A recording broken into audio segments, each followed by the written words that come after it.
From UFOs to ghost and psychic powers, history is riddled with unexplained events. You can turn back now and learn the stuff they don't want you to know.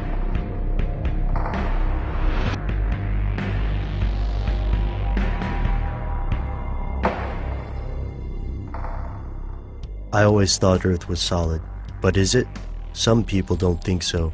In fact, hollow Earth theorists think the Earth's surface is only 800 to several thousand miles thick. They believe an entire world exists beneath this surface, illuminated by a small star. This land, they say, is inhabited and can be reached through deep cave systems like Kentucky's Mammoth Cave or the Earth's North and South Poles. Mammoth Cave is the longest cave system in the world, and no one knows how deep it actually goes.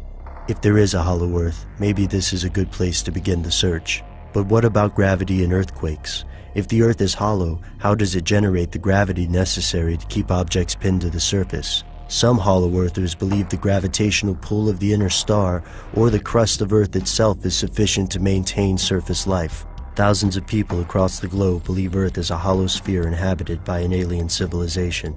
I can see how this sounds silly, but the Nazi Party bought it hook, line, and sinker. In fact, the Third Reich took the hollow Earth theory seriously enough to send 3 expeditions to Antarctica, starting in 1938. One of these missions was specifically designed to search for an entrance to the Earth's interior. Based on information from Arctic tribes, Tibetan shamans, and the occult Thule Society, Nazis were convinced the possibility was worth investigating. They declared part of Antarctica Nazi territory and named it New Schwabia.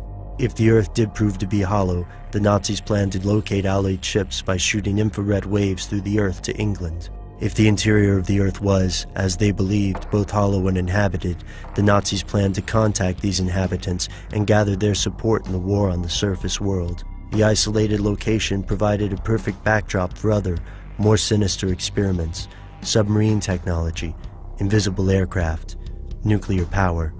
I hear the British and US military may have even sent fleets of ships down to stop the Nazi activities in Antarctica in an operation called High Jump. While this Project High Jump was officially listed as a reconnaissance mission, questions linger regarding the mysterious deaths of people involved.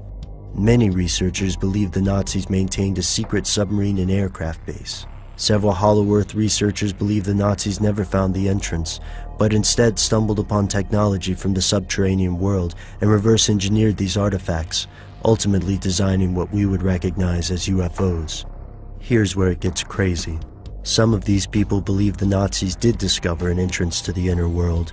What's more, they argue Adolf Hitler may not have died in the infamous bunker suicide, but instead escaped with his supporters to the South Pole, where the secret Nazi outpost maintained control over a passage to the interior. Proponents of this theory allege that thousands of scientists disappeared toward the close of the war, retreating into the Earth. The mainstream scientific community scoffs at these allegations, but is it really that strange? We know, for instance, that the US itself recruited Nazi scientists in Operation Paperclip. And the Nazis certainly made it to New Schwabia, and they felt vindicated by the endeavor, so much so that they annexed part of Antarctica to protect their claims. What did they discover amid the desolate frozen waste? Alien technology? Uranium? Or something else? Something they don't want you to know.